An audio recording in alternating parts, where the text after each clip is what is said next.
Bismillahirrahmanirrahim. Assalamualaikum sobat semua dimanapun berada yang dirahmati Allah.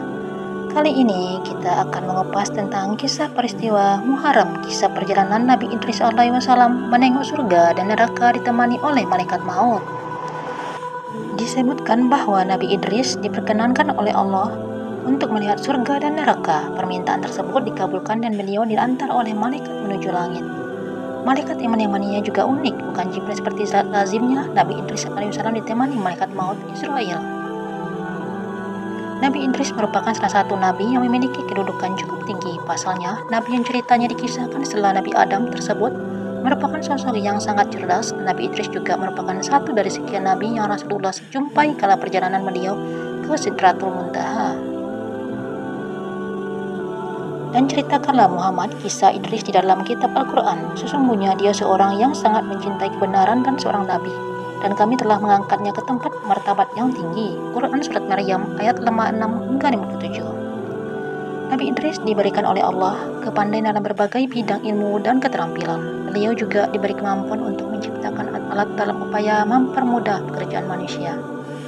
Menurut Ibnu Ishaq, Nabi Idris merupakan orang pertama yang mulai menulis dengan pena, menjahit baju dan memakainya pada zamannya.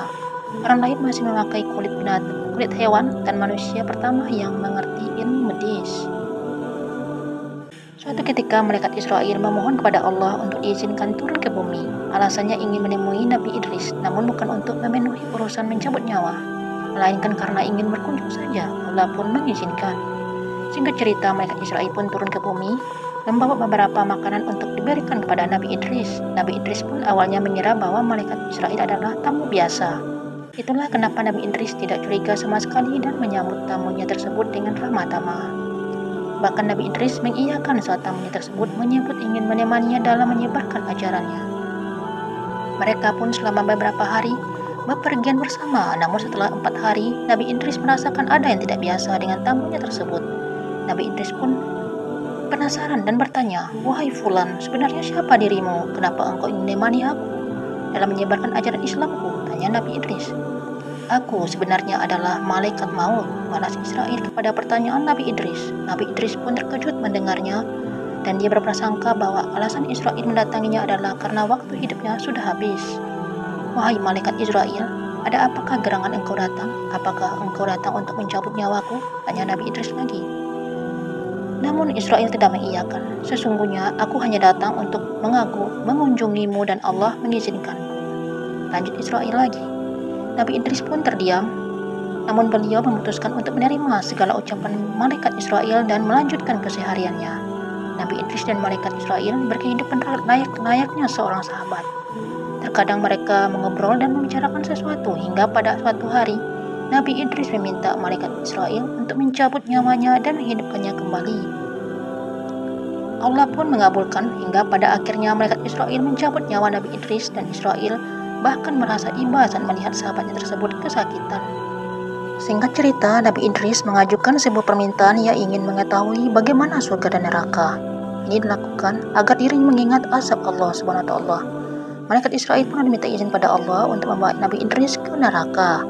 Permintaan tersebut dikabulkan oleh Allah SWT. Sebelum sampai di neraka, Nabi Idris tiba-tiba pingsan menyaksikan malaikat penjaga neraka yang sangat menakutkan. Di sana, para malaikat menyeret dan menyiksa manusia-manusia yang tidak mentaati perintah Allah SWT semasa hidupnya. Tak sanggup menyaksikan berbagai siksaan yang mengerikan, Nabi Idris sampai mengatakan tidak ada pemandangan yang lebih mengerikan dibanding dengan dahsyatnya api neraka. Api tersebut berkobar-kobar dengan bunyi gemuruh yang mengerikan. Ia tidak bisa membayangkan apabila hal itu menimpa umatnya kelak. Oleh karenanya Nabi Idris semakin giat berdakwah agar tidak ada umatnya yang tersesat dari jalan Allah dan tergulung oleh api neraka. Singkat cerita, setelah berkunjung ke neraka, Nabi Idris pun diantar ke surga. Jika di neraka ia pingsan, di surga pun Nabi Idris hampir pingsan pula. Ini disebabkan dirinya terpesona akan keindahan yang ada di depan matanya. Di sana Nabi Idris melihat berbagai sungai yang sangat bening airnya. Di pinggir-pinggirnya ada sejumlah pohon yang bagian batangnya terbuat dari emas dan perak.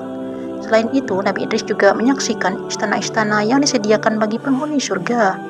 Sepanjang mata memandang, sang Nabi menemui begitu banyak pohon yang menghiasi Begitu banyak pohon yang menghasilkan buah-buahan segar, ranum, dan harum. Dan setelah puas berkeliling, malaikat Israel mengajak Nabi Idris pulang ke bumi, namun beliau enggan pulang. Sang malaikat lalu memberi peringatan. Kamu boleh tinggal di sini setelah kiamat nanti, setelah semua amal ibadah dihisab oleh Allah SWT, barulah kamu bisa menghuni surga bersama para nabi dan orang-orang beriman lainnya, ujarnya. Mulanya Nabi Idris tidak ingin meninggalkan surga, namun pada akhirnya ia mengangguk dan bertekad akan selalu beribadah kepada Allah dan meningkatkan imannya kepada Allah sampai pada hari kiamat kelak. Nabi Muhammad SAW bersabda dalam sebuah hadis, gerbang telah terbuka dan ketika aku pergi ke surga keempat, di sana aku melihat Idris. Jibril berkata kepadaku, ini adalah Nabi Idris, berilah ia salammu. Maka aku mengucapkan salam kepadanya dan ia mengucapkan, Selamat datang wahai saudaraku yang alim dan nabi yang soleh, sebagai balasan salamnya kepadaku. Wallahu a'lam bishawab. Dalam beberapa riwayat, Nabi Idris wafat di langit keempat. Sebelumnya ia beberapa kali meminta penangguhan kepada malaikat Israel untuk tidak mencabut nyawanya karena ingin menambah amalan ibadahnya. Itulah kisah Nabi Idris alaihissalam yang syarat akan pelajaran hidup mengenai ketuhanannya. Semoga bermanfaat untuk saudara-saudara kita semua yang dirahmati Allah. Dan sampai jumpa di video-video berikutnya.